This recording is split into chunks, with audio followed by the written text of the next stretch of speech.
Bell बजाओ और समा की खबर से बाखबर हो जाओ। तो इससे क्या होगा? खबरें हो या रीएनैक्टमेंट या हो सुबह सवेरे के टोटके, समा की खबर चाहिए तो बेल बजाइए।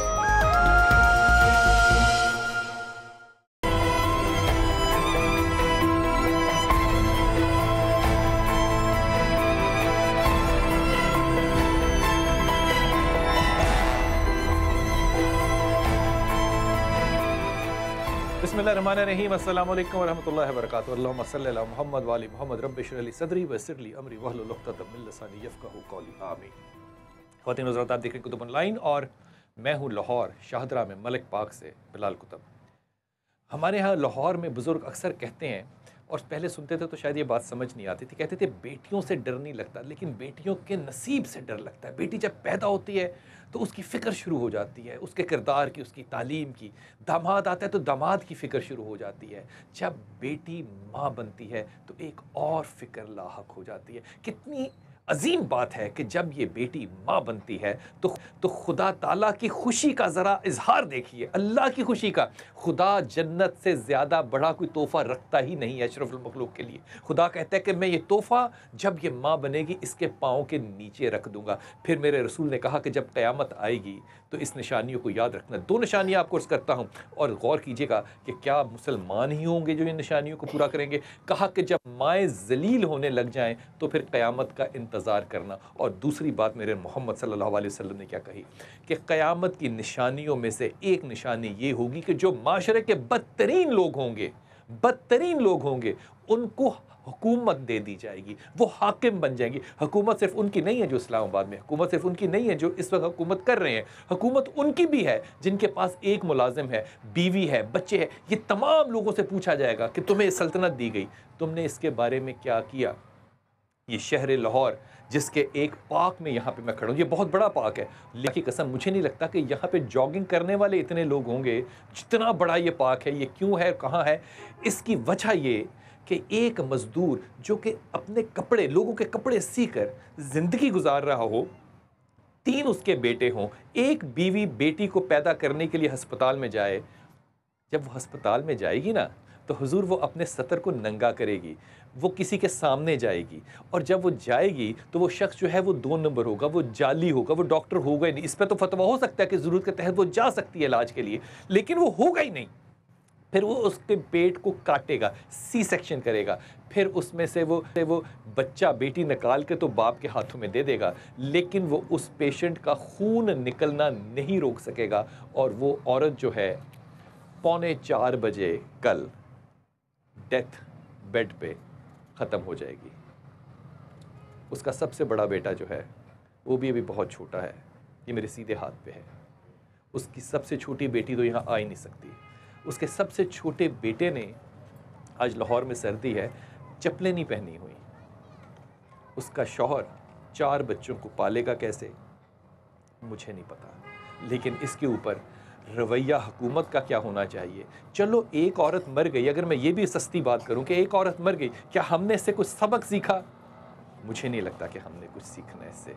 ये बच्चियां कब तक मरती रहेंगी, इसका जवाब मैंने और आपने ढूंढना है, लेकिन जवाब देना जो है वो सिर्फ हुकूमत ने है कि कब तक हमारी औरतें जो हैं वो इस तरह इन हादसों का शिकार होंगी। इस पे ये जवाब ज़रूर होगा कि उसको पहले पता करना चाहिए था कि वो डॉक्टर है या नहीं है, लेकिन ये जहालत, यहाँ पे जितनी गुर्बत है आप महसूस ही नहीं कर सकते कि यहाँ पे गुर्बत का आलम क्या है। खुदा की कसम, अगर सिर्फ सीएम साहब मेन रोड से चल के पैदल इस इलाके तक पहुँच जाएंगे ना तो मैं मानूँ कि यहाँ पर सड़कें पक्की कैसे ना हो, यहाँ पर तरक्की कैसे ना हो। मेरे साथ मलिक अहमद साहब जो कि पंजाब गवर्नमेंट को रिप्रेजेंट करते हैं, वो स्टूडियो में मौजूद हैं। डॉक्टर आलिया गायनेकोलॉजिस्ट हैं, वो हमारे साथ मौजूद हैं। करामत साहब, हमेशा की तरह आपकी शफ़क़त है। और अंसर जो कि शौहर है सुरैया का, जो कि मर गई अपने बच्चों को छोड़ के, आज सुरैया को दफन कर दिया गया। अंसर, मुझे अपने लफ्ज़ों में बताना क्या हुआ? बीवी को लेके गए डॉक्टर के पास? बीवी को ले गए डॉक्टर के पास। इसके पास क्यों लेकर गए? ये नज़दीक था। ये नज़दीक था जी। अच्छा, किसने कहा आपको कि लेके जाओ? मोहल्लेदारों ने। पहले बच्चे इसके पास नहीं हुए? नहीं। तुम लेकर गए, जिस डॉक्टर ने, इसने देखा हाँ बीवी को, इसने क्या बताया तुम्हें? इन्होंने कहा ऑपरेशन होगा। कहाँ ऑपरेशन होगा? हाँ जी, ऑपरेशन होगा। ठीक, ये कल की बात है? कल की बात है। फिर मैंने इनके पास लेके गए चले। अच्छा, क्या ये ऑपरेशन कर दें फिर। मेरी बेगम कहती है कि चलो ठीक है, ये नज़दीक है, इस इनसे करा लेते हैं। ये 5वां बच्चा था तुम्हारा, ये भी तो हो सकता था कि ऑपरेशन की ना ज़रूरत होती। नहीं, वो पता कराया था, वो कह रहे थे कि ऑपरेशन ही होगा। जब डॉक्टर के पास भी गए हैं, उन्होंने कहा अभी ऑपरेशन करा लो। फौरन कह दिया? फ़ौरन ही कह दिया। उसने कुछ अल्ट्रासाउंड किया, कुछ किया? कैसे पता चला? कुछ नहीं किया। उसने कहा ऑपरेशन करा लो। कितने पैसे मांगे उसने? उसने पहले 30,000 रुपये मांगा था मुझसे। फिर सौदा कितने पे किया? सौदा उसने 22,000 रुपये किया। फिर क्या हुआ? 5 बजे तुम ले गए बीवी को? 5 बजे मैं ले गया, 9,500 रुपये मैंने दिया, मेरे पास वो ही था। अच्छा। मैंने कहा मैं सुबह दे दूंगा आपको 10 बजे। ये क्लिनिक है उसका या अस्पताल है कोई? क्लिनिक बनाया हुआ है कोई क्लिनिक जो नाम है, जो उनके वालिद का नाम है। बिल्कुल ऐसे जो ही। कहते हैं अपने आप को डॉक्टर आमिर, इनके वालिद का ये नाम है, उस पे क्लिनिक है जी, ऐसे ही है। यहाँ पे कोई ऑपरेशन थिएटर देखा तुमने बना हुआ? कुछ नहीं बना हुआ, कुछ तो नहीं बना। थिएटर नहीं है? नहीं है, बस घर लिया हुआ है। हाँ। उस घर में ही ऑपरेशन कर रहे हैं और कुछ नहीं। बीवी का ऑपरेशन किया कितने बजे? तकरीबन उन्होंने किया 7 बजे। तुम अपनी बीवी से मिले बच्चे के बाद? जी मिला मैं। फिर क्या हुआ? मैंने अपनी बेगम से पूछा कि हाँ ठीक हो, कहने लगी हाँ कुछ उसको ठीक। कमरे में ले आए हुए थे थिएटर से? नहीं, वहीं पे उन्होंने ऑपरेशन किया है, वही कमरा। जिस कमरे में बीवी थी उसी में तुम मिलने गए, उसी में ऑपरेशन किया? हाँ जी, वहाँ पे ऑपरेशन किया है, कोई और कमरा नहीं है।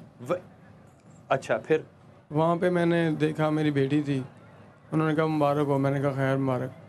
उन्होंने कहा कि ऐसा करें, पैसे बकाया। मैं कहा सुबह आपको मैंने कहा कि 10 बजे मिल जाएंगे इंशाल्लाह। जब मैं अपनी बेगम के पास गया, उन्होंने कहा कि ये ना मेरा खून बहुत ज़्यादा बह रहा है। बीवी होश में थी? हाँ। अच्छा, बीवी जब अंदर जब ऑपरेशन में गई थी तो बीवी को बेहोश किसने किया था? डॉक्टर आमिर ने या किसी और ने? देखेंगे वो वहाँ पे 2 डॉक्टर थे, आमिर भी था और एक और भी इरफान था। अच्छा। उन्होंने पता नहीं किसने बेगम किया ने कुछ बताया कि किसने उसको एनेस्थीसिया दिया या बेहोश किया? नहीं, वो आमिर ने किया? जी। ठीक। तो मैंने कहा कि हाँ आप ठीक महसूस कर रही हो? उन्होंने कहा कि हमारे में ना सारा गीला हो गया मेरा जिस्म, चेक करें ज़रा। जब मैंने चेक किया तो वहाँ पे सारा खून था। मैंने डॉक्टर साहब को कहा कि डॉक्टर साहब यहाँ पे खून ही खून है। डॉक्टर साहब कहने लगे नो टेंशन, कुछ नहीं होता। मैंने ऑपरेशन किया है, उसका जब खून निकला है ना वही है। ये कौन डॉक्टर था? आमिर? आमिर। ठीक। उसने कहा मैंने ऑपरेशन किया है। हाँ, वहाँ कोई फिक्र की बात नहीं है। फिक्र की बात नहीं है, ये जो ऑपरेशन के लिए खून निकला है ना वही है। ठीक। मैंने उसको साफ़ कर दिया। जब साफ़ किया तो थोड़ी देर 5 मिनट के बाद फिर मेरी बेगम ने कहा कि यहाँ पे ना मैं ऐसा लग रहा है फिर गिला हुआ है। जब मैं देखा तो फिर उससे ज़्यादा खून था। मैं डॉक्टर साहब के पास गया, मैंने कहा कि यहाँ पे बहुत ज़्यादा खून है। कहने लगे यार नो टेंशन। मैं कहा यार टेंशन बहुत है, आपकी मेहरबानी है।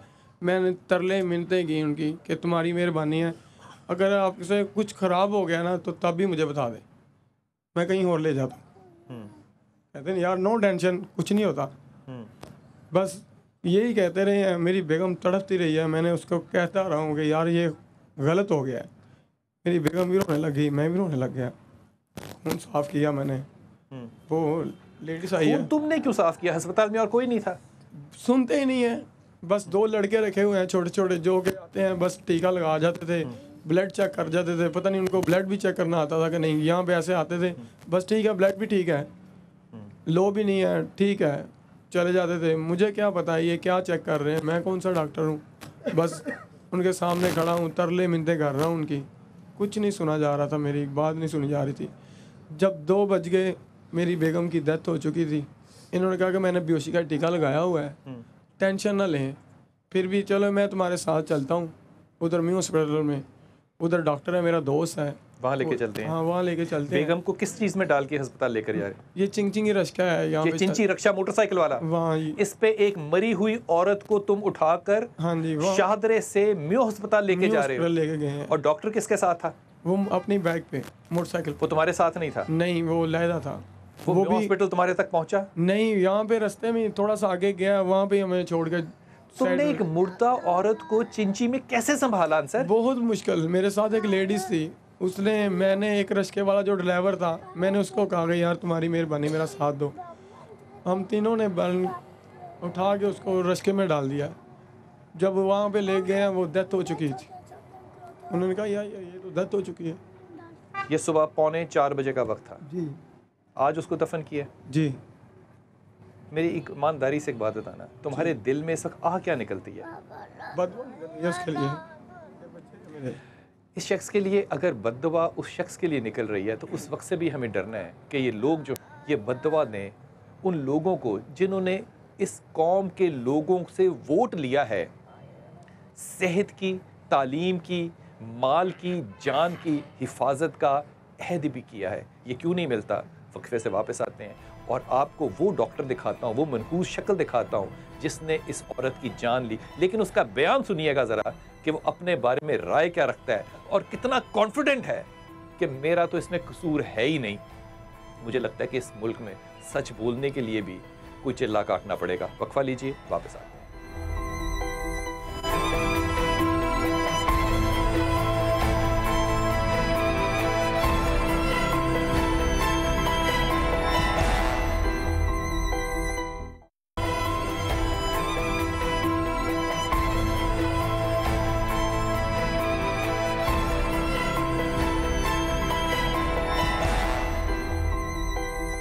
मैंने ऑपरेशन नहीं किया, वो तो सर्जन ने किया ना, मियां अस्पताल के सर्जन उन्होंने किया।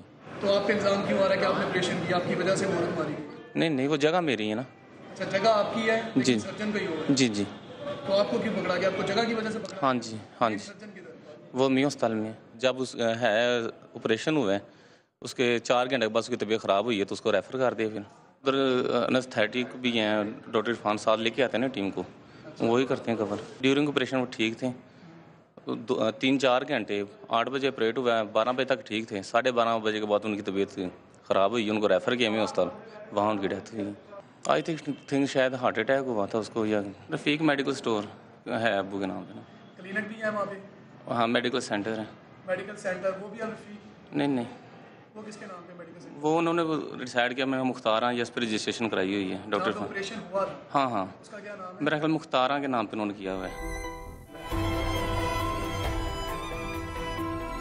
ख्वातीन हज़रात, आपने जो इसकी गुफ्तगू सुनी, उस 2 बातें जो है वो मेरी सब, तो ये इंतहाई गैर तालीम याफ्ता शख्स है, लेकिन इसके पास वो टर्मिनोलॉजी और वो लैंग्वेज है जो एक कंपाउंडर के पास होनी चाहिए। जहाँ तक मुझे इल्म है कि एक MBBS किया, 2 साल हाउस जॉब भी कर ले, 1 साल ना करे, जब तक उसकी स्पेशलिटी सी सेक्शन ना हो वो सी सेक्शन नहीं कर सकता। लेकिन ये बात जो है, ये डॉक्टर साहिबा से पूछते हैं कि ये कैसे मुमकिन है कि इस, डॉक्टर आलिया मैं आपसे बात कर रहा हूँ, ये कैसे मुमकिन है कि एक शख्स जो है जिसके पास कोई जगह नहीं है, ओटी नहीं है, ओटी के अंदर उसके पास एनेस्थीसिया देने वाला भी कोई नहीं है, जबकि एनेस्थीसिस्ट अलग होता है, सर्जन अलग होता है, नर्सिंग स्टाफ अलग होता है, इक्विपमेंट एक अलग चीज़ है, पेशेंट भी उसी कमरे में है, विजिटर्स भी उसी कमरे में है, सर्जरी भी वहीं हो रही है, यही एनेस्थीसिया दे रहा है, और फिर इसने एक फर्जी फिक्र बना लिया कि एक और शख्स जो है, हमने पता किया मेयो हॉस्पिटल में उस नाम से कोई डॉक्टर सर्जन था ही नहीं। मुझे बताइए कि ये क्या मुमकिन है जो ये शख्स कह रहे हैं? देखिए, बहुत सारे जो छोटे छोटे हॉस्पिटल्स हैं ये हैं, इनमें एक हद तक इन लोगों ने ये भी किया होता है कि ये आके 2 लोगों को हायर करते हैं और वो कहते हैं आएँ और आप आके सर्जरी करते हो, ये उनको उनका शेयर दे देते हैं और वो कर देते हैं।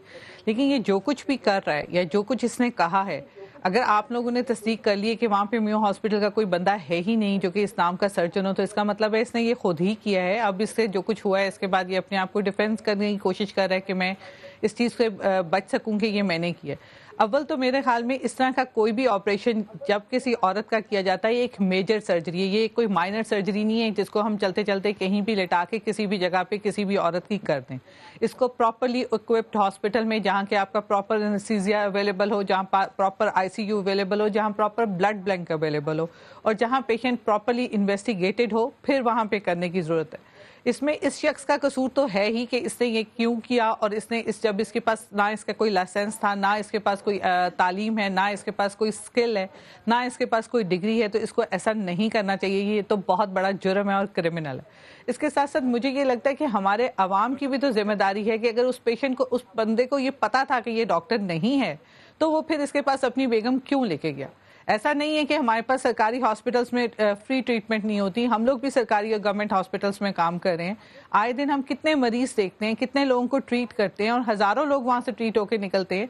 तो हमारी आवाम को भी तो चाहिए ना, ऐसे लोगों की को रिस्पॉन्ड करना बंद करें, उनकी शिकायत पहुँचाएँ, कहीं उनके बारे में लोगों को अवेयरनेस दें ताकि इस किस्म की हरकतें ना हो सकें।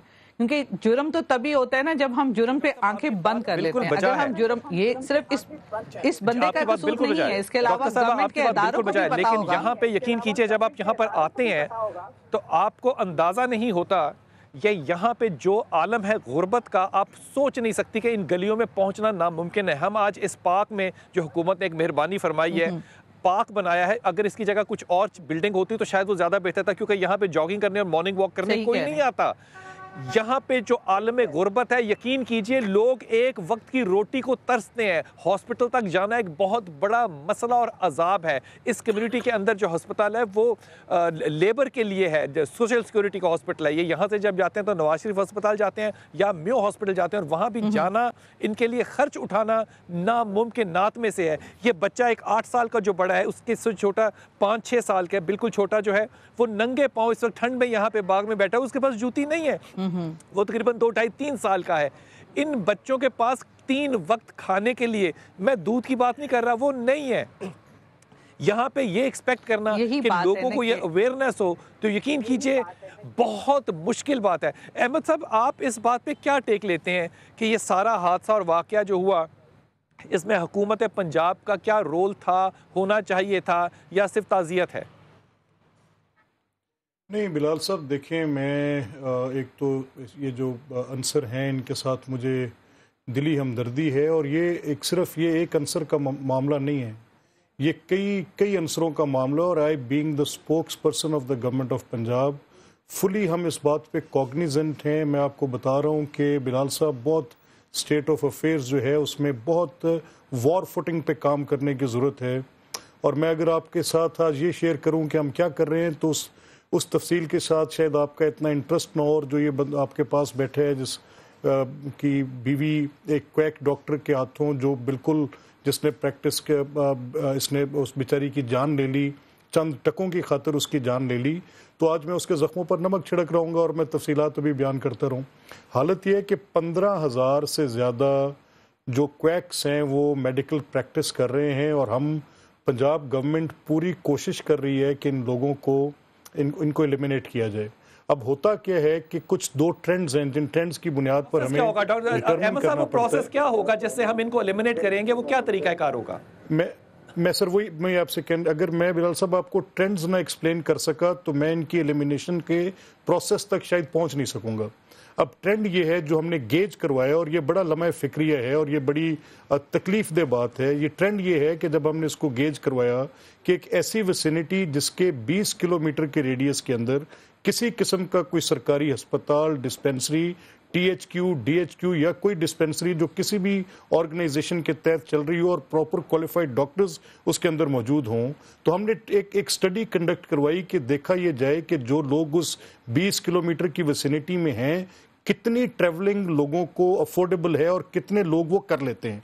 एक ये फैक्टर बड़ा इंपॉर्टेंट है जो आपने जिक्र किया कि गुर्बत, हम खते गुर्बत की बात तो बार बार कर रहे हैं, लेकिन हमने शायद खते गुर्बत के क्राइटेरिया चेंज करके एक बात बता दी कि जी 60% अचीव कर लिया है, लेकिन उसमें शायद हमने ये कराए नहीं डाले जिसमें किसी एक गरीब अंसर ने अपनी बीवी को उठा के अस्पताल तक जाना है। इसी रैशनल की बुनियाद पर फ्री मेडिसिन को पंजाब गवर्नमेंट ने अपनी प्रायोरिटी लिस्ट पर रखा। मैं एक लम्हा आपका सिर्फ लेना चाहूंगा, ये वो सारी इंफॉर्मेशन है जिसके लिए केस स्टडी की बुनियादी तौर पे आपको जरूरत है ही नहीं। ये आप किसी भी इलाके के SHO को पूछेंगे ना तो वो आपको सारी तफसील बता देगा। लेकिन क्या ये जिम्मेदारी की बात नहीं होनी चाहिए पंजाब हुकूमत के लिए? मैं बड़े अदब से मेरा सवाल ले लीजिएगा कि आपके पास जो इस वक्त मुशीर खास हैं हायर एजुकेशन के लिए, हायर एजुकेशन के लिए आपके मुशीर खास जो हैं वो सिर्फ मैट्रिक पास है। आपके पास जो हेल्थ मिनिस्टर है सारा तारर, वो मेरी बच्चियों की तरह है, लेकिन वो होम इकोनॉमिक्स से पढ़ी हुई है।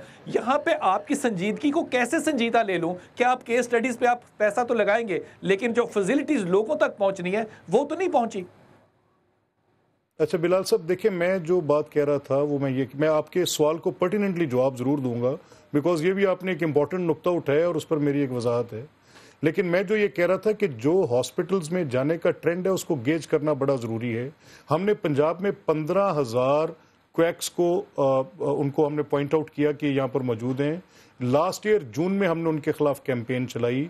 15,000 में से 8,500 अफराद के मेडिकल जो प्रैक्टिसिंग प्लेसेस थे उनको सील ऑफ किया गया। जब सील ऑफ किया गया तो वो अपॉन वन राइट और मैं ऑन सलाम अनदर। पेश करता हूं, आपने 15,000 में से 8,000 पकड़ लिए, लेकिन मैं वक्फे पे जाऊंगा। मैं आपसे अर्ज करूं कि ये सारी किताबी बातें जो है ना, ये बहुत अच्छी हैं अहमद साहब, लेकिन मैं उस अदारे को जानता हूं, देखिए बिलाल साहब, प्रोफेसर बन जाती है और वो प्रिंसिपल बनती है। मैं ऐसे अदारों को जानता हूं जहां डिप्लोमा होल्डर्स जो हैं वो मास्टर्स की क्लासेस को पढ़ा रहे होते हैं।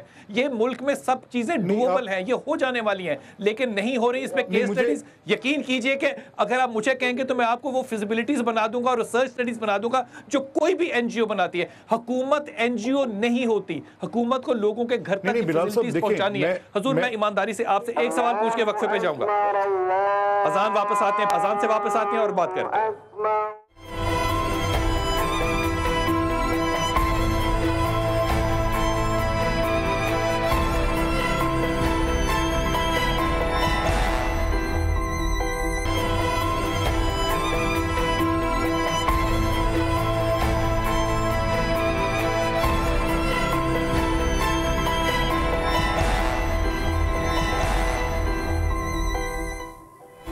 बिस्मिल्लाहिर्रहमानिर्रहीम। मुझे किसी की नीयत पे बिल्कुल शक नहीं है। मुझे यकीन है कि जो सर्विस और जो स्टडीज़ हुकूमत कराती है उसका नेक मकसद होगा। मैंने भी एक बिल्डिंग जो है वो कुछ साल पहले, चंद साल पहले, काफ़ी साल पहले मैंने डिफेंस के अंदर एक डिज़ाइन की जिसमें दुकानें बननी थी सामान और कारोबार भेजने की। डॉक्टर साहब, ये बात आपको हदिया कर रहा हूँ, लेकिन मैं सवाल जो है वो अल्लामा साहब से करूँगा। मुझे कुछ दिनों बाद पता चला कि वो दुकानों की जो मैंने बिल्डिंग डिज़ाइन की थी उसमें एक हस्पताल बन गया। फिर वहाँ पर हमारे एक बड़े अच्छे दोस्त और बड़े मेरे तो साथी में से नईम बुखारी साहब, उनके एक काम करने वाले साथ के दोस्त के उनके काम करने वाले साथी के वालिद वहां पे एडमिट हुए। ओटी के अंदर वो जो अस्पताल बनाया था, एक मेजर साहब ने वो ओटी के अंदर उनके वालिद साहब का इलाज कर रहे थे, उनके गले में ट्यूबें डाल रहे थे और उनको इंट्रावीनस दे रहे थे। जब उनको पता चला तो उनका बड़ा ज़्यादा उसके ऊपर इख्तलाफ हुआ, लेकिन इसका नतीजा हुकूमत वक्त ने माशाअल्लाह ताला ये निकाला कि बजाय इसके कि इस क्वैकरी को पकड़ा जाता, आज वो हमारे हजरत साहब जो हैं वो एक मेडिकल कॉलेज के वाइस चांसलर हैं। अब सिर्फ वो अस्पताल दुकानों का नहीं चलाते, अब वो एक और अस्पताल भी चलाते हैं और एक मेडिकल कॉलेज के वाइस चांसलर भी बन गए। हजूर, यहाँ पे जब हजरत उमर खत्ताब का जिक्र करूंगा तो मैं माफ़ी मांगूंगा आपसे, क्योंकि हम कर ही नहीं सकते। मिसालें देंगे हम वहाँ से लाकर और कुरान और हदीस की, और ये खून नाहक जो है, ये 3 बच्चे जो है ये यतीम हो गए। चौथी बेटी जो आज घर पड़ी हुई है, जो आज सिर्फ 1-1.5 दिन की है, वो यतीम हो गई, उसने भी कहीं रुखसत होना है। इस मुल्क में कोई लोगों के खून का जवाब देगा या नहीं? औज़ुबिल्लाहिमिनश्शैतानिर्रजीम, बिस्मिल्लाहिर्रहमानिर्रहीम। जनाब सैयद बिलाल कुतुब साहब, सबसे पहले मैं मज़लूम घराने से ताज़ियत पेश करता हूँ। वो आलम इस्लाम की एक बेटी है जो मज़लूमी में और महरूमी में धो चली जाए। एक बात कहना चाहूँगा इस खुली कचहरी में कि सामान गुम हो जाए तो दोबारा मिल सकता है, ईमान गुम हो जाए तो कभी नहीं मिलता। जिस कौम का ईमान गुम हो चुका है वहाँ जालिम पैदा नहीं होंगे तो क्या होगा? आज हम आलमी सतह पर आज के दिन और कल का दिन हमने आलमी ख़वातीन का दिन बनाया कि इस पाकिस्तान में जब ये सारी दुनिया ये दिन मना रही थी, वो मर रही थी उस वक्त। आलमी ख़वातीन का दिन मनाया। इस दिनों में हमने खातून जन्नत का दिन नहीं मनाया। जिस कौम को रसूल की बेटी याद नहीं है उन्हें अंसर की बहू क्या याद होगी, अंसर की ज़ौजा क्या याद होगी? बिलाल कुतुब साहब, अदल से जो माशरा खाली हो जाता है वहाँ नमरूद तो पैदा होता है, इब्राहीम नहीं होता। वहाँ फ़िरौन तो पैदा होता है, मूसा पैदा नहीं होता। वहाँ यजीद तो पैदा होता है, हुसैन पैदा नहीं होता। हमें इस वक्त गुफ्तार से ज़्यादा अमल की ज़रूरत है। और जनाब अलैहिस्सलाम का एक फरमान है, उन्होंने फरमाया कि याद रखो क़यामत के रोज़ हर इंसान से पूछा जाएगा कि हमने तुम्हें मनसब दिया था, इस मनसब को कैसे इस्तेमाल किया। आज ये अंसर की बेगम जो है सिर्फ उसका इंतकाल नहीं हुआ, आज हमारी गैरत और हमीयत का इंतकाल हो गया। मैं ये समझता हूँ कि आज पाकिस्तान के ये हज़ारों लोग खड़े हैं, इनका क्या कसूर है? 14 अगस्त को यजीम पाकिस्तान आज़ाद हुआ, हमारे बड़ों ने कुर्बानियाँ दी, हमारी बहनों के सामने उनके भाइयों के सर काट दिए गए, उन बहनों के भाइयों के सामने बहनों की इस्मतरी की गई। उस हाल में भी अल्लाह अकबर के नारे लग रहे थे कि बन के रहेगा पाकिस्तान। क्या इस दिन के लिए पाकिस्तान बना था कि आज हम अपने पाकिस्तान में सिसक के मर जाएं और हमारा कोई पुरसाने हाल ना हो? लेकिन हमारी बातें सारी सुनने के बाद हमें जवाब देने वाले बहुत लोग इस दुनिया में मौजूद हैं। अम्मा, क्या नाम आपका? साडा की ना है? मेरा नाम हमीदा बीबी। हमीदा, आपके कहने पे ये अस्पताल लेके गए थे, आपने कहा था कि इस अस्पताल लेकर जाएं। मैंने ਜਿਹੜੀ ਗੱਲ ਕਰਾਂ ਨਹੀਂ ਮੈਂ ਉਹ ਗੱਲ ਕਰਾਂ ਨਹੀਂ, ਮੈਂ ਗਈ ਆ 12 ਵਜੇ, ਮੈਂ ਕਿਹਾ ਧੀਏ ਜੇ ਜਾਣਾ ਤੇ ਮੈਂ ਤੁਹਾਡੇ ਨਾਲ ਚੱਲਦੀ ਆ। ਮੈਂ ਕਿਹਾ ਮੈਂ ਤੁਹਾਡੇ, ਉਹ ਕਹਿਣ ਲੱਗੀ ਵੀ ਖਾਰਾ ਜੀ ਤੁਸੀਂ ਨਾ ਜਾਇਓ, ਨਾਲ ਇੱਕ ਬੁੱਢੀ ਆ ਉਹ ਨਾਲ ਚੱਲੀ ਆ। ਅੱਛਾ, ਇਹਨੇ ਅਫਸਰ ਨੇ ਕਿਹਾ ਵੀ ਆਪਣੀ ਬੇਗਮ ਨੂੰ ਵੀ ਤੁਸੀਂ ਅਸੀਂ ਹੋਰ ਹਸਪਤਾਲ ਮੈਂ ਵੇਖਦਾ ਵਾਂ ਤੇ ਉੱਥੇ ਚੱਲਦੇ ਆ, ਗੱਲ ਸੱਚੀ ਕਰਨੀ ਚਾਹੀਦੀ। ਉਹ ਅੱਗੋਂ ਆਂਦੀ ਆ ਵੀ ਨਹੀਂ ਮੈਂ ਹੁਣ ਉੱਥੇ ना ਉਹਨਾਂ बड़े चंगे आ, बहुत चंगे आ, गरीब आ, गरीब हस्पताल। अच्छा, आप इस मोहल्ले में रहती हैं? हाँ, मैं लागे इन्हां दी अपनी हमसाई आ। इनकी हमसाई आप? हाँ, मैं। ये 3 बच्चे हैं, बड़ा बच्चा जो है ये सबसे बड़ा बच्चा है जी, बेटी 1 दिन की है जी। मुझे ईमानदारी से बताओ, आपने जिंदगी सारी गुजारी है, ये बच्चे कैसे पलेंगे? पढ़न ते तुसी हुण आ वेख लो, ना भाई बनदे ने, ना भरजाइयां बनदियां ते ना भैणां बनदियां। नहीं तो कौन ये यतीम हो गए ना, इनका तो बाप नहीं मरा, बाप तो जिंदा है, ये यतीम तो फिर भी हो गए। ना ओदी मां मा, ना ओदी भैण आ कोई, ना ओदी चाची आ, ना कोई ओदी ताई आ। तो वो काम करेगा, कमाएगा, इनके लिए दूध रोटी लेकर आएगा या इन बच्चों को पालेगा? अब कौन करेगा मुझे ये बताओ। कोई संभालता नहीं बेटा, कोई नहीं। कौन संभाले? कोई भी नहीं संभालता। आपने जिंदगी इस पाकिस्तान में गुजारी ना? जी, मैं गुजारी है। आप किससे चाहती है, कौन पाले? ये जुल्म जब होता है तो फिर इसका इलाज क्या होना चाहिए? अल्लाह पाले दा, फिर हुण की कीता जावे, हुण पाले दा बेचारा, नाले मेहनत करे दा, नाले बच्चे पाले दा, कोई नहीं बनदा किसी दा। आंसर क्या करोगे, इन बच्चों को कैसे पालोगे? बस यही है, क्या करूँ, कुछ भी नहीं कर सकते। बस ये है, हुकूमत को कहूँगा हमें इंसाफ दिलाएं, क्योंकि ये बच्चे क्या इंसाफ चाहिए तुम्हें? या इनकी माँ बन जाए हुकूमत, या फिर इनका ख्याल करे।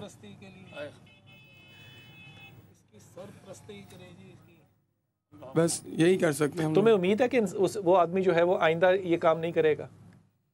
कोशिश तो यही कर रहा हूँ कि वो कहीं रहे भी ना। कैसे करोगे? अदालतों के चक्कर लगा लोगे? कपड़े सियोगे कि अदालतों में जाओगे? या बच्चे पालोगे? कहाँ जाओगे? बच्चे पालूंगा, अदालतों के चक्कर तो मैं लगा नहीं सकता। तुम तो 2 महीने बाद ये बात भूल भी जाओगे कि वो आज़ाद हो गया, उसकी बेल हो गई या नहीं हो गई, तुम नहीं फॉलो कर सकते उसको, तुम्हें पता है ना इस बात का? जी। अब क्या करोगे? बच्चे कहाँ जाएंगे? बस क्या करें, कुछ भी नहीं कर सकते, हुकूमत करे कुछ इनका। बस ये मैं ईमानदारी से आपको बता रहा हूँ, इन लोगों को इस बात का नहीं इल्म के क्या होगा। उसकी वजह यह कि इन लोगों के लिए एक वक्त की रोटी कमाना इस जिंदगी में सबसे बड़ा काम है। ये लोग नहीं सोच सकते कि क्या होगा। हम जो लोग आसानी और सहूलतों में बैठ के सर्विस कर रहे होते हैं, केस स्टडीज कर रहे होते हैं, हमें नहीं पता कि इन लोगों की जहनीत क्या है। इस बच्चे को नहीं पता कि ये यतीम है, इस बच्चे को नहीं पता यतीम है, उसको नहीं पता कि उसकी माँ दफन हो गई है। इस आदमी को गम इसलिए नहीं है, इसलिए नहीं कि ये गम में नहीं है, ये इसलिए गम में नहीं है कि इस गुर्बत में गम अहम नहीं है। आपके लिए अपनी बेबसी का इजहार क्या हो सकता है सिवाय इसके कि आप अपनी मौत में किसी को बुरसा भी नहीं रोक कर दे सकते। हजूर, मुझे कौन सा ज़माना याद आना चाहिए जहाँ पे ये लोग अपनी गुर्बत की वजह से खुदा की कसम रो भी नहीं सकते गले लगा के दूसरे को। ये सारे लोग यहाँ बैठे हैं, इन लोगों के लिए ये पार्क है बना हुआ। इनमें से कितने लोग हैं जो जॉगिंग करने आते हैं, जिनको यहाँ पे आके ताज़ा हवा चाहिए। यहाँ पे एक अस्पताल क्यों ना होता औरतों के लिए? ये तोहफा क्यों नहीं दे सकती थी हुकूमत इस दौर में जब औरतों का आलमी दिन मना रहे हैं कि जनाब यहाँ पे बच्चा पैदा करने के लिए हमने एक अस्पताल बना दिया है। मैं बिलाल कुतुब साहब नहायत माज़रत के साथ एक बात कहूँगा कि हमें अपने रसूल अरबी का हुलिया याद है, सरकार का कुलिया याद नहीं है। जिस नबी पाक सल्लल्लाहु अलैहि वसल्लम ने पत्थर खा के इस उम्मत की बख्शिश की दुआएं मांगी, जिस मेरे हुजूर ने सजदों में अपनी इस उम्मत को याद रखा, आ मेरे गुंबद खिजरा के वाली आके देख तेरी उम्मत कैसे रुसवा हो। आज मुझे वो वाकया याद आ रहा है जहां माँ और बच्चे की मजलूमियत की बात है। जब करबला में हुसैन इब्न अली 6 माह का शहजादा उठा के जा रहा था तो बीबी सकीना ने एक जुमला कहा कि बाबा मेरा भाई प्यासा मर रहा है। तो मेरे मौला ने फरमाया जरा दाएं दानब देख, तो करोड़ों इंसान खड़े थे। कहा ये कौन है? कहा ये तेरे नाना की उम्मत है, या अपने भाई को पिला ले या नाना की उम्मत को पिला ले। तो बीबी ने ये कहकर प्याला तोड़ दिया कि मेरा अस्कर चला जाता है तो चला जाए, लेकिन नाना की उम्मत प्यासी ना जाए। आज उस ला इलाहा इल्लल्लाह मुहम्मद रसूलुल्लाह सल्लल्लाहु अलैहि वसल्लम के अजीम पाकिस्तान में, अजीम इस्लाम में हमारी जुबानें मुसलमान हैं, बिलाल साहब हमारे दिल मुसलमान नहीं है। दिल मुसलमान करने की जरूरत। मैं चाहता हूं कि आप इस बात का जरूर जवाब जवाब दीजिए, और अगर आप पिछली बात भी करना चाहें, लेकिन एक जुमला आपसे अर्ज करता चला जाऊं। हज़रत आतिका थी हज़रत अब्दुल्ला की बीवी, जो कि हज़रत अबू बकर सिद्दीक के बेटे थे। आपको उनसे बड़ी, बेटे को अब्दुल्ला को बड़ी मोहब्बत थी आतिका से, लेकिन आप जहाद में गए अपने वालिद के कहने पे और शहीद हो गए। जब शहीद हो गए अब्दुल्ला, तो आतिका ने कहा अबू बकर सिद्दीक से, कहा खुदा की कसम मेरा जिस्म जो है ना ये कभी नरम लिबास नहीं देखेगा, कोई वक्त ऐसा नहीं आएगा मेरे जिस्म पे कि इसके ऊपर गर्द ना हो। उस औरत ने तमाम बाकी जिंदगी मुजाहिदों की खिदमत में गुजारी। क्या हमारे हाकिम इन मसालों को नहीं मानते और आज ये एक हादसा देख के फैसला नहीं कर सकते? बिलाल साहब, मैं आपने जितनी भी ये सारी सूरत हाल है और जो जिन हवाला जात का जो आप बातें उसकी मतलब व्हाट कैन आई से ऑन इट, कि मैं बिल्कुल मैं इन अल्फाज के साथ मेरा दिल भी उतना ही मगलूब है और उतनी ही मुझे शिद्दत से इस बात का एहसास भी है और उतनी ज़िम्मेदारी का भी एहसास है। और ये हमारी पूरी कोशिश है और रिजॉल्व है कि हम अपने नवाम पाकिस्तान के लिए जो बेहतर से बेहतर कर सकें वो करें। और इसमें कहीं अगर ये जो फैक्टर्स हैं जिनकी निशानदेही मैं हुकूमत जो है ये इस खानदान के लिए कुछ कर सकती है, कुछ कर सकती है इनके लिए, नहीं कुछ अपनी जिम्मेदारी मैं आपसे यही कैसे दिलाएंगे इनको कि हुकूमत आपके सर पे है? मैं अब बिलाल साहब मुझे इजाज़त दें कि मैं ये कह दूं कि ये जो क्वैक जिसने ये किया है, ये जो डॉक्टर था अताई जिसने इस बच्ची की जान ली है, इसके खिलाफ बिल्कुल पूरा एक्शन होगा, लीगल एक्शन होगा पूरा इसके खिलाफ। और ये जो बच्चियां हैं जिनके पास कल कोई गवर्नमेंट का रेप इनके पास ज़रूर आएगा, इनकी भी दाद रसी होगी और इसको पूरे मैटर को वंस अगेन हम एक दफ़ा चीफ मिनिस्टर के नोटिस में लेके जाएंगे और उनकी किफालत का सोचे, उसके खिलाफ तो एक्शन जी होगा। मैं बच्चों की मैं किफालत सब के लिए वही भी आप माशाल्लाह जिम्मेदार हैं। बिल्कुल जी प्लीज बिल्कुल मैंने यही अर्ज की, क्योंकि इस पे मैं आपसे जो बात शेयर करना चाह रहा था, ये जितनी बात आपने की इसकी सेहत से कोई इनकार नहीं है। जो बिलाल साहब आपने पॉइंट आउट किया, मैं आपका भी शुक्रिया अदा करता हूं कि एक बड़े अहम मसले पर जिसकी फौरी तौर पे कोई रिजॉल्व होनी चाहिए और जिस पर हुकूमत काम भी कर रही है, लेकिन वो गिनवाना मेरा मकसद नहीं।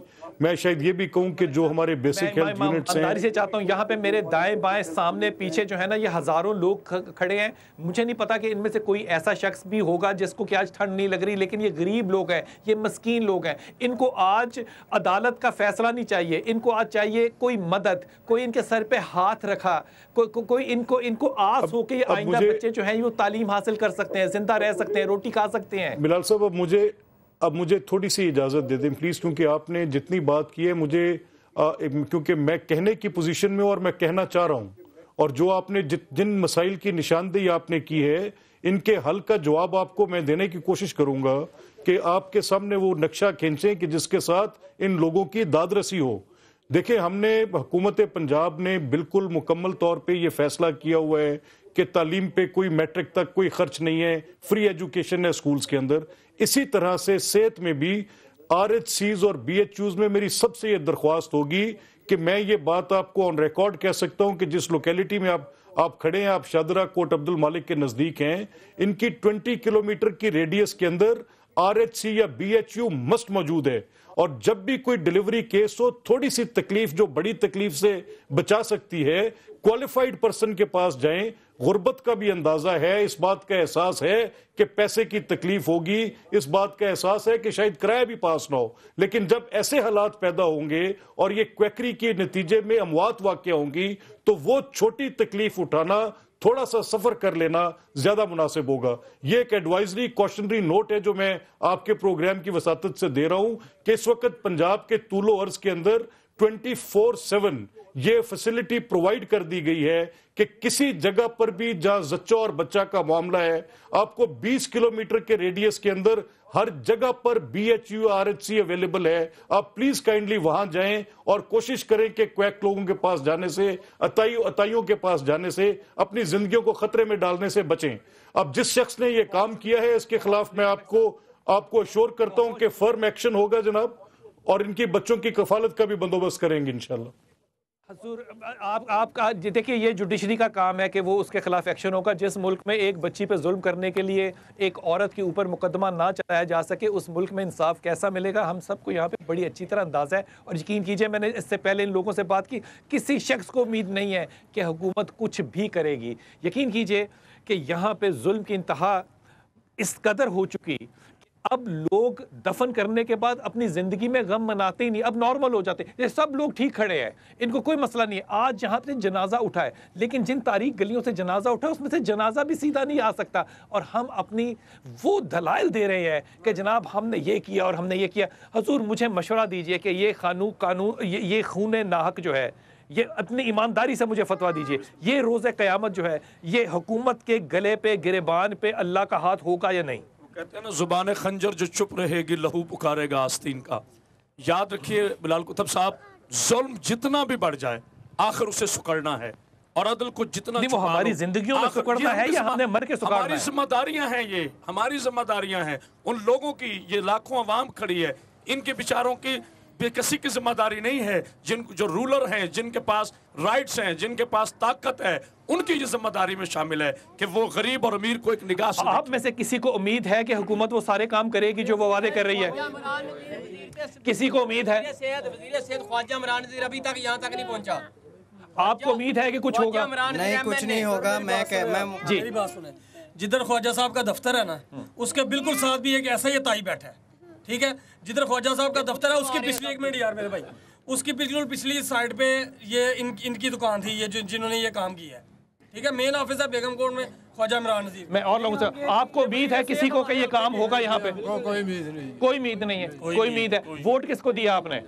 शेर को वोट दिया। शेर को वोट देने के बाद आप ये कह रहे हैं कि अताई की दुकान वही है जो कि हेल्थ का मिनिस्टर है। चाहते हैं कि यहाँ सोशल सिक्योरिटी हॉस्पिटल है, हम ये लोग चाहते हैं कि हमारे इलाके वालों को भी यहाँ सहूलत हो, क्योंकि हमें बड़ी दूर जाना पड़ता है। हम ये बड़ी अच्छी बात की, ये बड़ी अच्छी बात की कि सोशल सिक्योरिटी के अंदर आम आवाम को भी आने की की जो इजाजत है वो। लेकिन एक बात आपसे सबसे अर्ज करूं, सल्लल्लाहु अलैहि वसल्लम का जब विसाल हुआ, आपके घर से आधी खजूर नहीं निकली, लेकिन 8 तलवारें निकली। मुगलों ने बहुत से यहाँ पे मकबरे बनाए, बहुत से बाग बनाए, लेकिन उनके यहाँ कोई फातिहा पढ़ने नहीं जाता।